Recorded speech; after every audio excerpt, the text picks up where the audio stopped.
পূর্ব মেদিনীপুরের নন্দীগ্রামে ফের রাজনৈতিক দলবদল। শুভেন্দু অধিকারীর হাত ধরে তৃণমূল ছেড়ে বিজেপিতে ফিরে এলেন জয়দেব দাস সহ আরও কয়েকজন নেতাকর্মী। 2022 সালের 4 নভেম্বর জয়দেব কুণাল ঘোষের হাত ধরে তৃণমূলে যোগদান করেছিলেন। বিজেপিতে ফিরে জয়দেব অভিযোগ করেন, মামলা প্রত্যাহারের প্রতিশ্রুতি পূরণ করেনি তৃণমূল।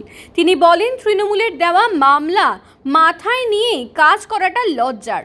শুভেন্দু অধিকারী এই প্রত্যাবর্তনকে ঘর ওয়াপাসি আখ্যা দিয়ে বলেন, নন্দীগ্রামে বিজেপির জয়ের পেছনে জয়দেবের অবদান রয়েছে। তবে তৃণমূল এই দলবদলকে কটাক্ষ করে বলছে, তৃণমূল দলটা পবিত্র গঙ্গার মতো, যারা নেতিবাচক মানসিকতা নিয়ে আসবে তারাই ভেসে চলে যাবে। सर्वश्रेष्ठ नेता नरेंद्र मोदी जिंदाबाद जिंदाबाद जिंदाबाद। भारत माता की जय, भारत माता की जय, भारत माता की जय। वंदे मातरम, वंदे मातरम। जय श्री राम, जय श्री राम। हर हर महादेव। श्रावण मास हर हर महादेव, हर हर महादेव, हर हर महादेव। বল করছো ক্যালকাটা চ্যানেল শুনে না। বাড়িতে তো এর আগে আমি এসেছি, আসিনি। কে মারা গেছিল, কোন অনুষ্ঠানে এসেছিল? ভোটের প্রচারে না, ভোটের প্রচারে দাদা, ওই যে বিধানসভার সাধারণ সম্পাদক এবং যুব কনভেনর, শাশ্বত বিদ্যা সোনাচূড়া অঞ্চলের সহসভাপতি এবং সোশ্যাল মিডিয়া প্ল্যাটফর্ম যে টিএমসির ফ্যামের কমিউনিটি মেম্বার।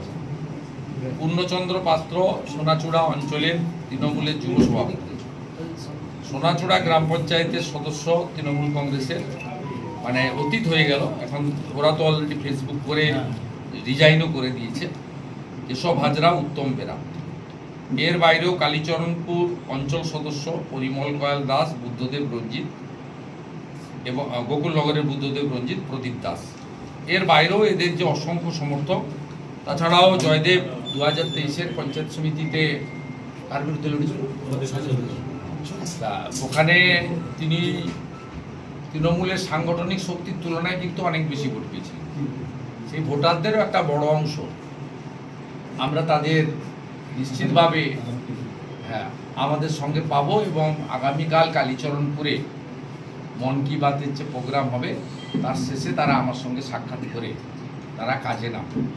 আমি মলয়দা সহ জেলা এবং মন্ডল ব্লক নেতৃত্বকে পতাকাটা ধরাতে বলছি, আর আমি উত্তর দিই। এরা ঘরে তো আমাদের, আমাকে জেতানোর পিছনে বিরাট অবদান। মন্ডলে লিড না হলে তো জিততে পারতাম।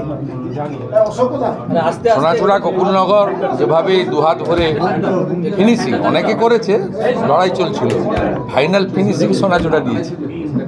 সোনাচূড়া গোকুলনগর শুধু তাই নয়, পঞ্চায়েতও ব্যাপক জয়, মানে ওই এলাকার মানুষ। এটাকে আপনি ঘরে ফেরাই বললাম। এরা কোনো মানে আমি বিজেপিতে এসেছি 5 বছর প্রায়, তার আগে থেকে এরা বিজেপি। এবং দ্বিতীয়, আমাদের এখানে একটা প্রসেস চলছে, আমরা সমস্ত হিন্দুদের একত্রীকরণ করছি। যাদের বিরুদ্ধে কোনো গুরুতর অভিযোগ নেই, এটা নিচের তলায় বুথ লেভেলেও হচ্ছে, কালকেও কালীচরণপুরে হবে।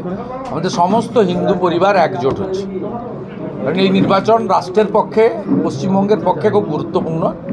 অর্থাৎ 26-এ মোদিজির আশীর্বাদ ধন্য সরকার করতে গেলে 21-এ নন্দীগ্রাম লড়েছে, 26-এও লড়তে হবে, এবং যাতে তার প্রভাব খেজুরি, চণ্ডীপুর, পার্শ্ববর্তী সব বিধানসভায় পড়ে, সেটাও আমাদের এখানকার কর্মীদের সকলের ইচ্ছা থাকে। দাদা, আগামী 9ই আগস্ট পশ্চিমবঙ্গ